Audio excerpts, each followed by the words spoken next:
எப்படி இருக்கீங்க? தொடர்ந்து நம்ம சேனலை பாருங்க, சப்ஸ்கிரைப் பண்ணுங்க, லைக் பண்ணுங்க, மறக்காம அந்த ஆளுங்கிற பட்டனை ப்ரெஸ் பண்ணிடுங்க. அப்போதான் நாங்கள் போடுற வீடியோஸ் தான் உங்களுக்கு நோட்டிஃபிகேஷனாக வரும். ஹாய் ஃப்ரெண்ட்ஸ், எல்லோரும் எப்படி இருக்கீங்க? Welcome to my channel. Friends, இன்றைக்கி பார்த்தீங்கன்னா நான் வந்து வெட்னஸ்டே மார்னிங் தான் இந்த விலாக் எடுத்துகிட்ருக்கேன். இன்றைக்கி பார்த்தீங்கன்னா பாப்பா உங்களுக்கு ஸ்கூல் இருக்குது. காலையில் எந்திரிக்கும் போதே வந்து கொஞ்சம் லேட் ஆயிடுச்சு. ஸோ பார்த்திங்கன்னா இப்போ நான் அரிசி ஊற வச்சாச்சு சாப்பாடுக்கு. ஸ்கூலுக்கு வந்து பேக் பண்ணி கொடுக்கணும் லன்ச்சு. இப்போ பார்த்திங்கன்னா டைம் வந்து ரொம்பவே அதிகமாகிடுச்சு, டக்குன்னு பண்ணணும். ஆனால் சரி கொஞ்சம் என்ன பண்ணுறதுன்னு யோசிச்சுட்டு இருக்கும்போது காலிஃப்ளவர் இருந்துச்சு. சரி அதை போட்டு குழம்புக்கலாம் அப்படின்னு சொல்லிட்டு இப்போ நான் வந்து காலிஃப்ளவரை கட் பண்ண ஆரம்பிச்சிருக்கேன். இந்த குழம்பு பார்த்திங்கன்னா நல்லா டேஸ்ட்டாக இருக்குங்க. நம்ம கறி குழம்பு, மட்டன் குழம்பு எப்படி இருக்கும் அந்த டேஸ்ட்லேயே இருக்கும். ஆனால் பார்த்திங்கன்னா நம்ம டக்குன்னு செஞ்சு முடிச்சிடலாம். அதிகமாக நமக்கு வந்து இது டைம் எடுக்காது, சீக்கிரமாக செஞ்சிடலாம். இப்போ இந்த கட் பண்ணி காயை போட்டு நல்லா நம்ம மஞ்சத்தூளும் உப்பு போட்டு தண்ணியில் வேக வச்சுட்டு அதுக்கப்புறம் மலமலன்னு நம்ம வந்து வேலையை ஸ்டார்ட் பண்ணிட வேண்டியதான், அவ்வளோதான். இப்போ நமக்கு என்ன சைஸில் வேணுமோ அந்த சைஸில் நம்ம இப்போ கட் பண்ணி எடுத்துக்கிறேன். நான் பார்த்திங்கன்னா ஒரு சட்டியில் வந்து கொஞ்சம் மஞ்சத்தூளும் கொஞ்சம் உப்பும் போட்டிருக்கேன். போட்டு வந்து நான் தண்ணியில் வந்து நான் கொதிக்க வச்சுட்டு அதுக்கப்புறமா இதை போட்டு நான் வந்து ஒரு 5 நிமிஷத்துக்கு நல்லா கொதிக்க விட்டுருவேன். ஏதோ பூச்சிகள் இருந்தாலும் நமக்கு வந்து க்ளீன் ஆயிரும், அதுக்காக வேண்டி.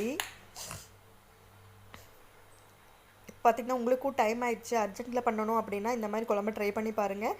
டேஸ்ட்டும் நல்லாயிருக்கும். அதே டைம் பார்த்திங்கன்னா நமக்கு டைமும் அதிகமாக தேவைப்படாது. இப்போ பாருங்கள், தண்ணி வச்சு தண்ணி வந்து நல்லா சூடாகிடுச்சு. இப்போ நம்ம காலிஃப்ளவர் இதில் போட்டுக்கலாம்.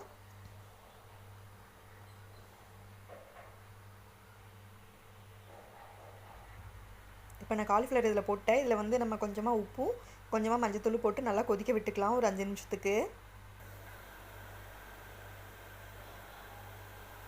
இதிலே பார்த்திங்கன்னா ஒரு 5 நிமிஷத்துலேயே வந்து கொஞ்சமாக நமக்கு வெந்து வந்துடும். ஏதாவது பூச்சிகள் உள்ளே இருக்கிறதுலாம் நமக்கு வந்து இதாகிடும். ஏன்னா வந்து இது மருந்தில் தானே இப்போ நிறையா அடிக்கிறாங்க இந்த காய்க்கு பார்த்திங்கன்னா. அதனால் வந்து நம்ம க்ளீன் பண்ணி தான் செய்யணும். இப்போ அது இதாகிறதுக்குள்ளே பார்த்திங்கன்னா நான் வந்து பாப்பா அவங்களுக்கு வாட்டர் பாட்டில் வந்து ஃபில் பண்ணியாச்சு. அதே டைமில் பார்த்திங்கன்னா நான் ஸ்நாக்ஸும் ஃபில் பண்ணியாச்சு. ஏன்னா இந்த ஈவினிங் தான் பாப்பா அவங்க பஸ்ஸில் வரும்போது தான் ஸ்நாக்ஸ் சாப்பிட்றாங்க. அதனால் ஃப்ரூட்ஸ் மாதிரி வச்சேன்னா எனக்கு அவங்க அதை சாப்பிட மாட்டேங்கிறாங்க, ஒரு மாதிரி ஆயிடுதுன்னு சொல்லி அப்படியே திருப்பி கொண்டு வந்துடுறாங்க. அதனால் நான் இந்த மாதிரி ட்ரையாக இருக்கிற ஐட்டமாக ஸ்நாக்ஸு கொடுத்துட்றது. வீட்டுக்கு வந்ததுக்கப்புறமா நான் வந்து ஃப்ரூட்ஸ் ஏதாவது கொடுத்துக்கிறது.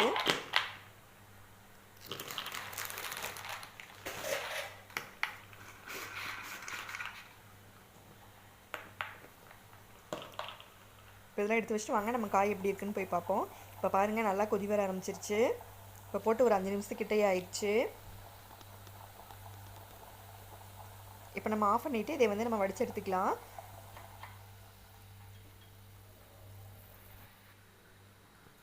இப்போ அந்த டைமில் பார்த்திங்கன்னா நான் என்ன பண்ண போகிறேன், கொஞ்சமாக வந்து இஞ்சி எடுத்து வச்சுருக்கேன், ஒரு 1 இன்ச் அளவுக்கு எடுத்து வச்சுருக்கேன். பூண்டு பார்த்திங்கன்னா ஒரு 4 பல் அளவுக்கு எடுத்து வச்சுருக்கேன். அதுக்கப்புறமா வந்து பட்டை ஒரு 2 துண்டு, கிராம்பு ஒரு 2 கிராம்பு எடுத்திருக்கேன். அதுக்கப்புறமா இந்த ஸ்டார் அனாஸ் ஒன்று எடுத்திருக்கேன். சோம்பு வந்து 1 ஸ்பூன் கிட்ட எடுத்துக்கிட்டேன். இதெல்லாம் நம்ம வந்து இந்த இஞ்சி பூண்டு இந்த மசாலா ஐட்டம்லாம் வந்து நம்ம வந்து அரைச்சி எடுத்துக்கலாம். சூப்பராக இருக்குங்க இந்த குழம்பு. நீங்களும் உங்கள் வீட்டில் ட்ரை பண்ணி பாருங்கள். ஒரு 10 நிமிஷம் கூட ஆகாது இந்த குழம்பு நமக்கு வைக்கிறதுக்கு பார்த்திங்கன்னா.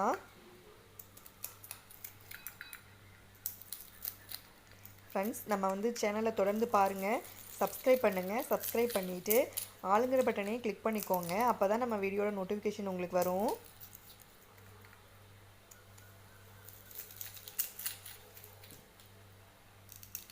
இப்போ குழம்பு வச்சு வச்சிட்டோம்னா காலையில் பாப்பா உங்களுக்கு வந்து பிரேக்ஃபாஸ்ட்டுக்கு மாவு இருக்குது, தோசை ஊற்றி கொடுத்துட்டா வேலை முடிஞ்சிடும்.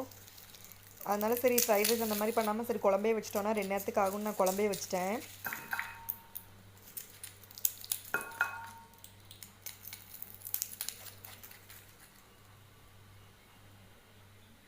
இப்போ பாருங்கள், நான் வந்து உரித்து கழுவி எடுத்துகிட்டு வந்துட்டேன்.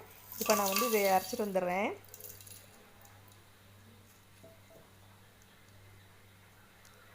கொஞ்சமாக நான் தண்ணி ஊற்றி அரைச்சிட்டு வந்துக்கிறேன். இப்போ பார்த்திங்கன்னா நான் அதில் அரைச்சேன். நான் கொஞ்சமாக போட்டனால எனக்கு வந்து இந்த ஜாரில் பார்த்திங்கன்னா சரியாக அரைப்படலை. அதனால் பார்த்திங்கன்னா நான் வேறு ஒரு மிக்ஸி ஜாருக்கு மாற்றிட்டேன். இதில் வந்து நான் ஒரு தக்காளி போட்டிருக்கேன், தேங்காய் கொஞ்சமாக போட்டிருக்கேன். தேங்காய் வந்து நம்ம குழம்பு எந்தளவுக்கு தேவைப்படுமோ அந்தளவுக்கு தேங்காய் போட்டுக்கலாம். போட்டுட்டு அந்த இஞ்சி பூண்டு மசாலா போட்டிருந்ததையும் நான் இதில் ட்ரான்ஸ்ஃபர் பண்ணிட்டேன். இப்போ இதில் பார்த்திங்கன்னா நம்ம வந்து மிளகாத்தூளும் மல்லித்தூளும் சேர்த்திக்கலாம், அவ்வளோதான்.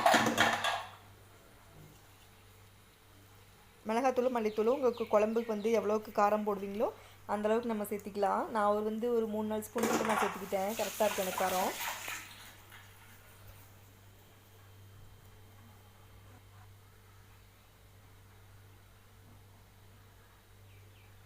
எனக்கு இந்த அளவு போட்டுட்டா எனக்கு கரெக்டாக இருக்கும். இதே அளவுக்கு வந்து நான் மல்லித்தூள் ஆட் பண்ணிக்கிறேன். அதே மாதிரி இந்த குழம்பு பார்த்திங்கன்னா சப்பாத்திக்கும் நல்லாயிருக்கும், இட்லி தோசைக்குமே நல்லா தான் இருக்கும். சேம் நம்ம வந்து மட்டன் குழம்புலாம் நமக்கு என்ன டேஸ்ட்டில் இருக்கும் அதே மாதிரி தாங்க இருக்கும். ஸோ பாருங்கள், இப்போ காயும் வந்து நல்லா வந்து எனக்கு கொஞ்சமாக வெந்துருச்சு. நல்லா க்ளீன் பண்ணி எடுத்தாச்சு. இப்போ வந்து நம்ம தாளிச்சு விட்டுறலாம் குழம்புக்கு. இப்போ வந்து நல்லா வந்து எண்ணெய் காஞ்சிருச்சு. எண்ணெய் காஞ்சதுக்கப்புறமா நான் சின்ன வெங்காயமாக ஒரு 4 வெங்காயம் போட்டேன். கொஞ்சமாக கருவேப்பிலை, ஒரு பச்சை மிளகாய் போட்டு தாளித்து விட்டுக்கிறேன். இப்போ நம்ம காலிஃப்ளவர் இதில் போட்டு நல்லா ஒரு வதக்கி விட்டுறலாம்.